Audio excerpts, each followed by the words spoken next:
Hi everybody, this is missdivinestalls, and today is December 17th, the day of the Project for Awesome. And I am participating, and will now be going out, to make myself feel better. Don't laugh, I made this hat.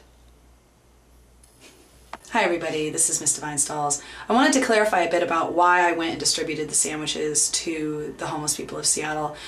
For me, the Project for Awesome isn't just about promoting a charity of your choice, but about actually doing something to decrease world suck, as is the point of being a nerd fighter. I wanted to do this for several months and just didn't have the time, at least I thought.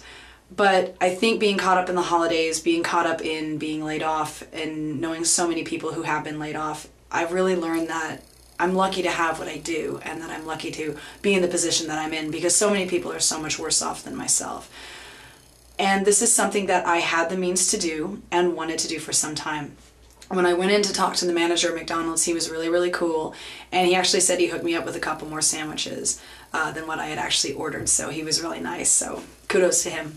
I didn't want to film anyone that I gave the sandwiches to because I just felt, you know, this isn't about exploiting them or putting their faces on the internet to get votes for my video or whatever. I didn't want to do that. I didn't feel right doing that, so I left them out of it and just showed you parts of Seattle where the poor people live and where the rich people live and how those two juxtapose. This for me was one of the most fun things I've done in a really long time, and I greatly enjoyed it. And I want to thank John and Hank Green for the opportunity to do this and to have so much fun with it.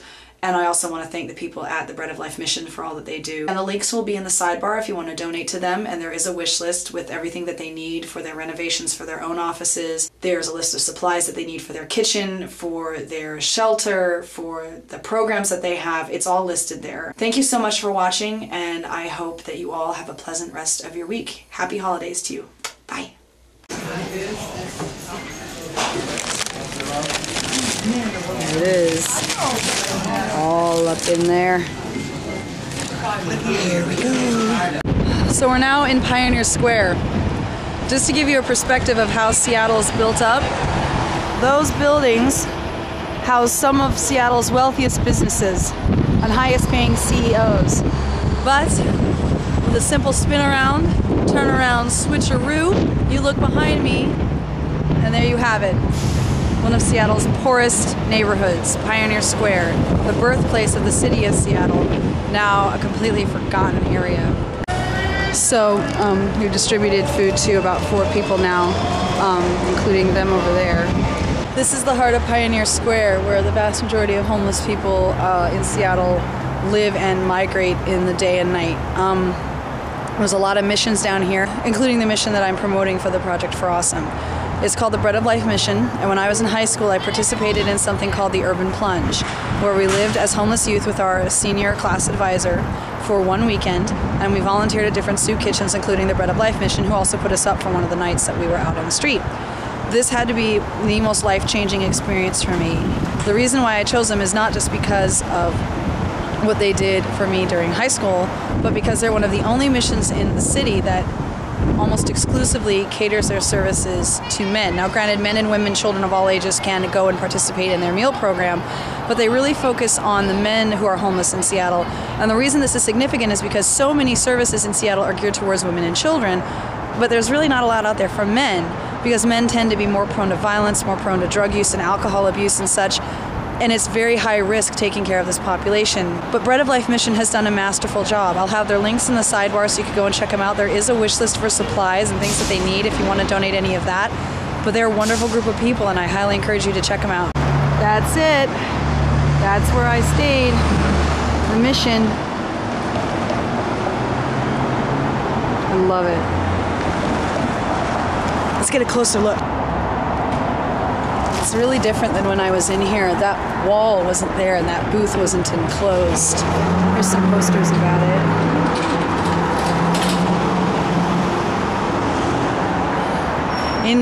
In here is their chapel, where you go to services before meals every night. And they have beautiful services. When I went, a woman was singing a song about being homeless, and it was called Remember Your Chains. And she wrote it herself. And was singing it at the service, and it was beautiful. There's their marquee of sorts.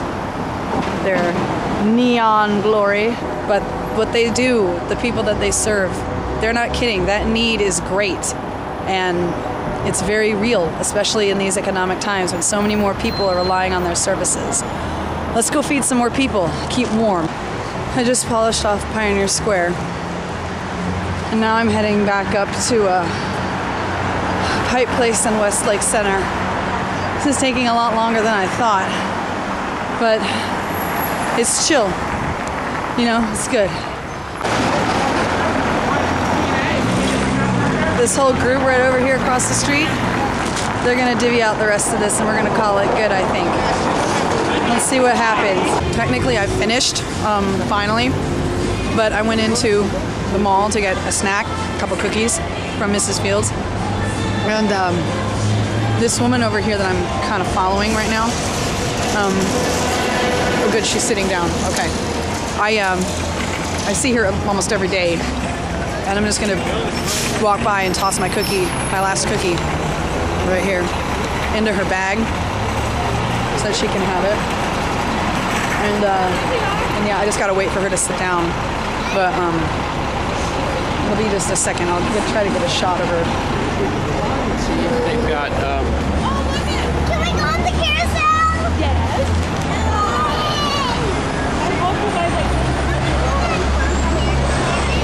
That's her. That's the last one, and then I'm going home to edit this and put it up. It's a drive-by cookie-ing.